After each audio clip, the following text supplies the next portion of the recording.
So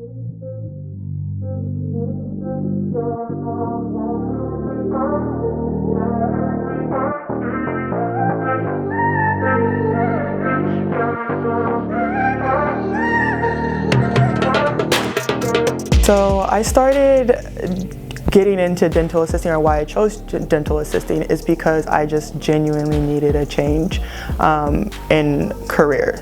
I knew I've worked in like PT offices, I've worked in a lot of like medical settings, but just never really found the right fit. And to be honest, I was just Googling dental assisting programs and Indigo popped up.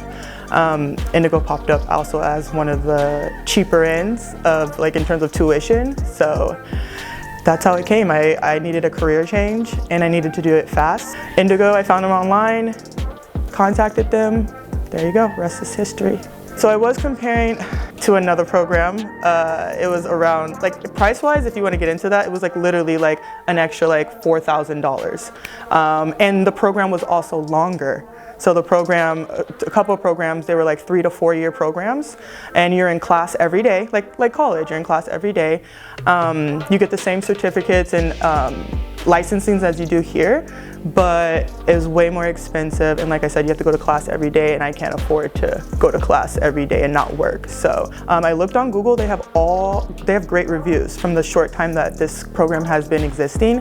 If you go on Google, it's literally like 4.9 or 5-star reviews, and I read through all of them, and they all had great things to say. It's it does work really well. I'm a caregiver. I do that Monday through Friday, and how the hybrid works for me is because I am done around 5 o'clock, and I'm a night owl, so I do all of my studying, I do all my work, I can pay my bills, I can still work. The hybrid is like a blessing for sure. I don't think I would be able to do this program or do any program or make that career change, like I was saying, without this like very flexible hybrid schedule. I love the hands-on training. For the first couple of weeks, it was like lecture, and then we got into hands-on, and then after that, as soon as we get in our class, we're getting into PPE and we're going hands-on, and I love that.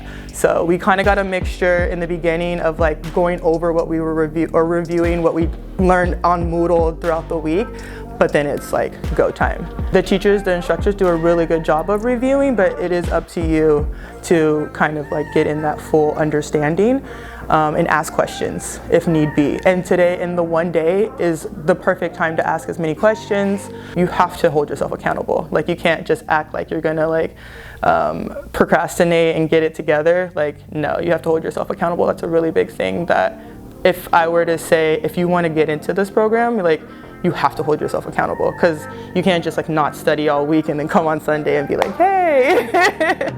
I'm mostly into endo and like oral surgery. I want to get into like root canals, things like that. I do love kids. Like I said, I'm a caregiver, so I'm around kids a lot. So I could see myself starting off in pediatrics and maybe going into ortho and braces and things like that. Something that I would tell people, a student, to some of the instruments that we use, to try and find them on Amazon and buy them to practice, specifically for x-rays. We have like this ring set that we use to help us guide us through to make a really good x-ray, to take a really good picture. If we have it at home, it's so you can play with it, you can practice with it, and when you come into class, it'd be way easier. I think someone even got alginate. It's like this, what we make the impressions with, like the powder and the water. Like yeah, like first goal, like my prime goal right now is to become a registered dental assistant. I want to get my RDA license, and then from there, for sure, I want to go straight into endo. I want to go into root canals and things like that. I think right now, because I'm new, maybe just like general dentistry for the beginning part, and just kind of popping around and seeing where I fit in. But like I do want to make it known that like that's the end goal, and kind of like be chairside to an oral surgeon. That would be great. I'm not like afraid of blood or like any of that stuff, so like I'm into that stuff. So yeah, that's something that I would definitely want to get into. But for now, like, I'm just happy like being in the dentist field and being around different type of specialties, because you never know. Like I said, like I never know I would end up here. But I think like the more I talk to our instructors and the more I see what they do, and I always ask like, hey, take a picture of a surgery you did, and so we can see it on class on Sunday. I think I'm more into like the surgery, like oral surgery, which is funny because like those are the people who are definitely not happy to see you.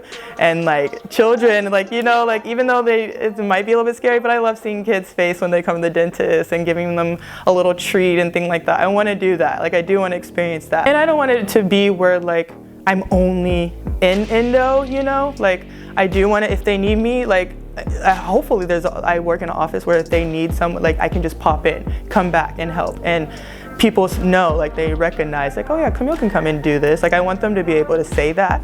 But in the end, like it would be great if I had like one doctor and I'm his assistant, like for oral surgery, and that'd be great.